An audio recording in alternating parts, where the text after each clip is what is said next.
Bonjour. Alors dans cette vidéo, on va faire encore une fois la même stoichiométrie, c'est-à-dire avec le même problème, mais on va fonctionner avec une façon différente qui est une technique avec des fractions équivalentes.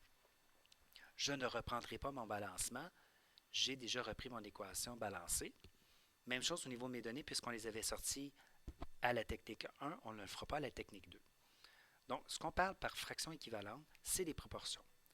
Alors, ici, on a 22,4 litres pour, en réalité, une mole.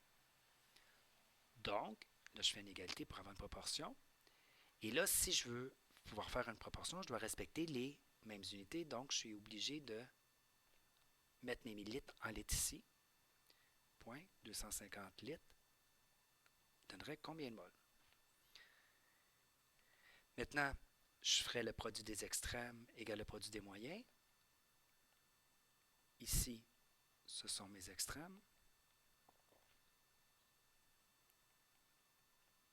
Égale le produit des moyens.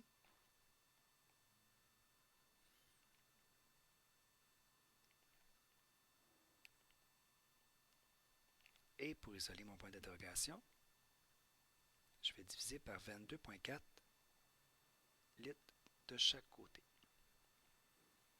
Donc ça simplifie. Mes litres se simplifient, il va me rester des moles. Si vous êtes capable de faire l'étape où j'ai mis une flèche d'un coup, c'est-à-dire que vous êtes capable de l'écrire sans faire le produit des extrêmes égale le produit des moyens, sans faire d'erreur, ce n'est pas un problème. Ce qui me donne mon 0,011 mol. Et là, j'ai pris les données de O3.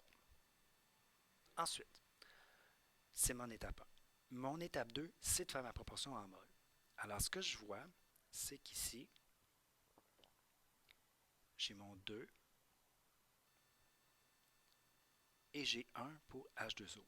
Mon équation me dit que je dois prendre 2 moles de O3 pour produire 1 mol de H2O. Donc, je mets une égalité. Si j'en ai 0,011 mol de O3, ça va me produire combien de moles de H2O? Vous voyez, cette fois-ci, je vais aller trouver mon point d'interrogation plus rapidement. Je vais le faire directement. 0,011 mol de O3 fois 1 mol de H2O sur 2 mols de O3. Mais comme dans la technique des formules, on va toujours prendre le temps de simplifier nos unités pour voir qu'il n'y a pas de problème. Mol de O3, mol d'O3. Il me reste des mols de H2O. 0,05, etc. Mol de H2O. Encore une fois, il ne faut pas arrondir entre nos calculs. Ensuite, notre masse molaire nous dit qu'on a 18,2 grammes. Ça, c'est pour 1 mol de H2O. Alors, combien ça va me donner de grammes si j'en ai 0,005, etc. mol? Mon point d'interrogation pour le calculer va être 0,0005 avec toute la précision fois 18,02 grammes. Et je vais diviser par 1 mol.